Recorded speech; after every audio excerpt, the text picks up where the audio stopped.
Growth is a sign of life, and growth is uncomfortable. Growth is messy.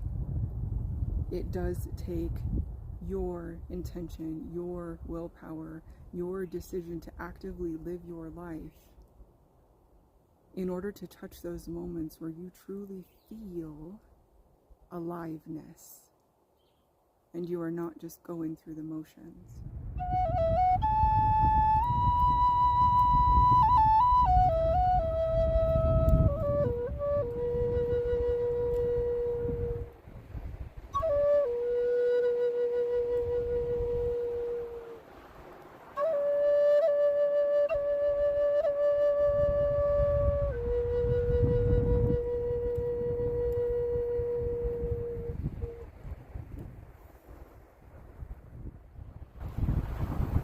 When you can understand that growth is life, then you understand why discomfort is necessary.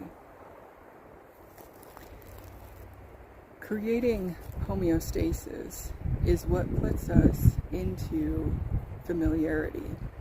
It is what tells us that in this given moment, at this time, in this space of our life, of our journey, every box is checked. The biggest challenge that many people face is desiring to stay in those boxes far beyond their life. One of the most profound teachings that I ever came across in my magical practices was understanding the importance of putting a time frame on what it is you are doing. Unleashing energy and setting intentions that have no boundaries are chaotic. And when you find yourself stuck in this energy of constantly desiring homeostasis based off of your current level of circumstances, that is when frustrations mount. One of the biggest examples that I can give you from my life, and this will help you understand as it applies in yours, I have recently relocated from living for several years of my life and being acclimated to sea level, having access to bodies of water, having access to decent amounts of continuous rainfall, predictable rainfall. The wind wants to speak as well, so we are honoring Odin for showing up at this moment. And I will come closer to make the audio a little more intelligible. Having moved from sea level to nearly a mile above sea level in elevation, we're talking 5,000 to 8,000 feet depending on where I am in a given day, I start to feel the impacts in my body. The things I used to be able to do to connect with nature now require much more effort and intention and devotion from me. Willpower. My desire to actually show up in relationship with the land. As we move through these transitions, the most important thing is having it be humane so that you can live through it. Having it be something that you can touch joy and you can understand the magic, even in the challenge, is the biggest hallmark of the work that I help people with.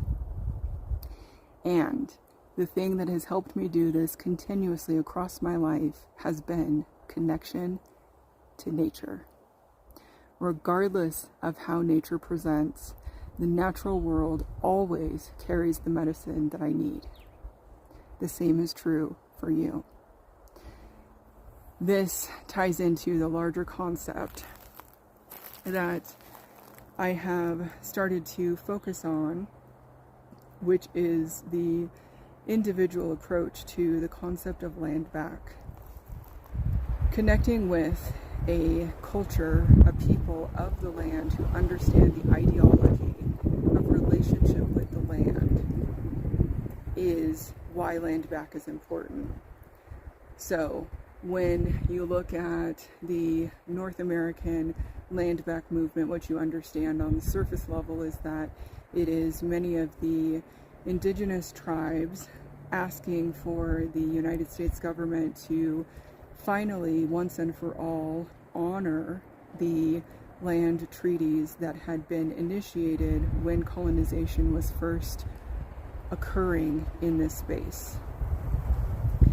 If you go back and you look at connections with ancient European connections that were also impacted by colonization, you understand the assaults against those who practiced heathenism. Heathenism being more specific than paganism, heathenism being the practice of going to the heath, going to the land, sitting with the land and understanding that relationship in order to thrive. So in our modern age, we have separated ourselves in many ways from where things come from the true origin, the true source of our ability to live and thrive as humans. When we build a relationship with the land, we restore that imbalance. And the thing that this video is speaking to is understanding how the land holds space differently. Nature still provides the medicine and the support even in the variation, and in fact, the variation is necessary. So when I came up the ridge on this particular day and I saw this open terrain with all of the yucca, it made me think about all of the times where coming across landscape like this in the Pacific Northwest, the ground cover is salal, the ground cover is fern, plant allies who are more adapted to high moisture environments, whereas our plant allies here are adapted to holding onto that moisture when it does arrive. And let me tell you, in the few months that I have been in this region, I definitely feel the difference in the way that the rain presents. It is amazing to me how one element can present differently based on where you are. And so, of course, you want to have adaptations. You want to have transformation that allows you to connect and to hold the things that are important about nature in the environment that you are living with. So the second thing that this particular landscape activated within me was a different type of recollection of my formative years. If you've done any type of research, you can begin to understand the modern approach to understanding of the 7-year implementations of psychological development in individuals. You can take that a step further and you can understand how those ages are important for development of specific energy centers in one's being. What happens then when you revisit a place that is familiar, when both the place and you have changed? When you have stepped outside of those boxes of comfort and you have elevated to a new standard? What happens is you start to remember the magic in everything that you have lived. You start to appreciate how much you have grown and all that you have been through.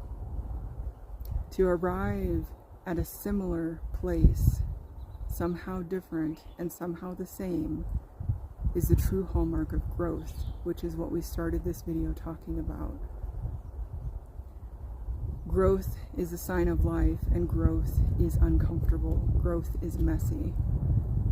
It does take your intention, your willpower, your decision to actively live your life in order to touch those moments where you truly feel aliveness and you are not just going through the motions. So leave in the comments below, what do transitions mean to you? How have you found transitions to be challenging or easy? Where are the moments when you look forward to transition because you're so done with the things you've already been doing? And where are the moments when maybe you get kicked out of the nest a little early and you're kind of scrambling for a little bit of footing? Well, when you're scrambling for a little bit of footing, it's because you're learning how to fly.